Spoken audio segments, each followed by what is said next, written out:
At dahil bati ng Pilipinas at China, pumunta kami kaagad dito sa restaurant nila, oy. Syempre, masaya ako dahil natanggal na lahat ng pangamba ko, oy, na baka magkagira dito sa Pilipinas ba. Kahit na dito kami kumain sa restaurant nila, di nila mababago na sa atin pa rin ang West Philippine Sea. Hello everybody, maayong buntag, maayong udto ug hapon sa tanan. So for today's video, nandito tayo ngayon sa Chinese restaurant ba para tikman ang kanilang mga pagkain dito.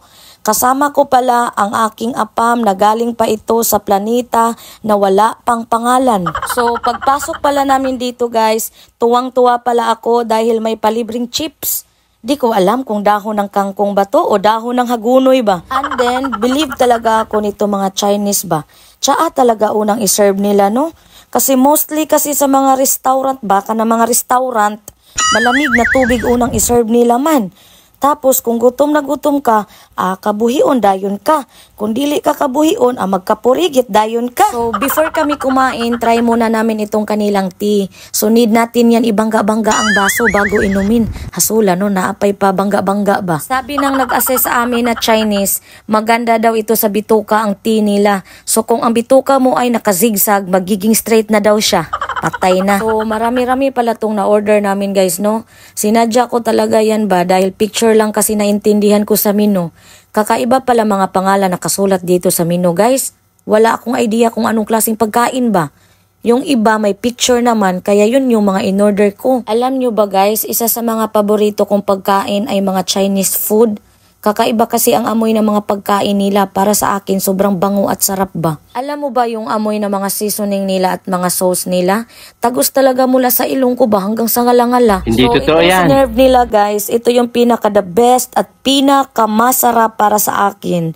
Ito yung beef soup nila guys na sobrang anghang at sobrang daming sangkap ba na hinahalo. Di tinitipid ang mga sangkap. Grabe talaga, mapapaluha ka talaga sa sobrang anghang. Pero masarap siya guys. Tapos yung beef niya guys, sobrang dami talaga. Tapos may kasamang inoki mushroom pa siya. Sulit na sulit talaga ang pagkain na to guys ba, promise. At sa sobrang anghang ng sabaw ba, feeling ko parang natanggal yung mga nagtatagong kabag dito sa tiyan ko guys ba. Nawala man akong panuhot guys.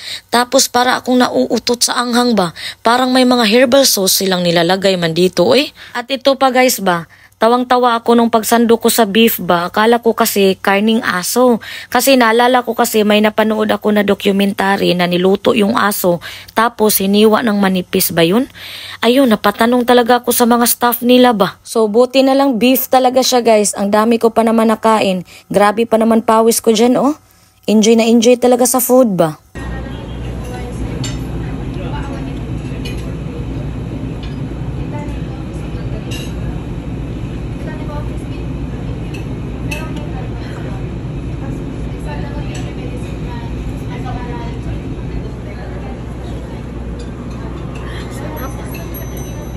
Sarap talaga kami.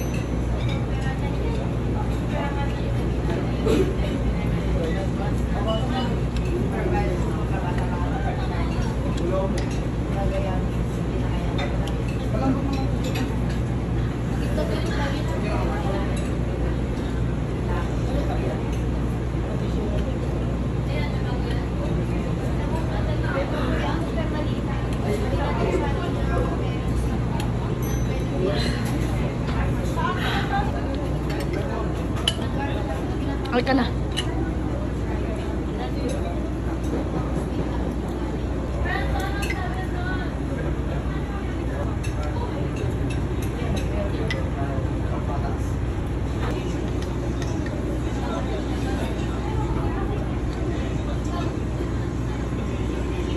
Sarap.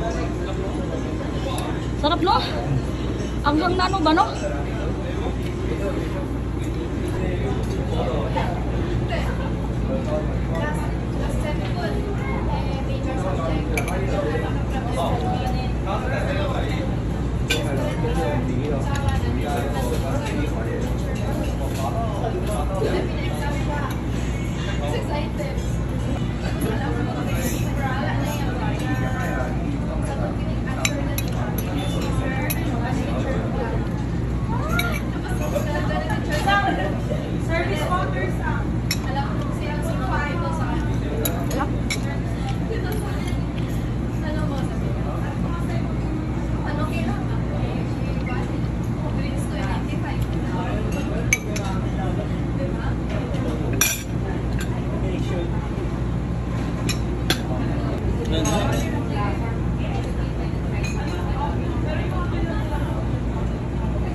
Training center kasi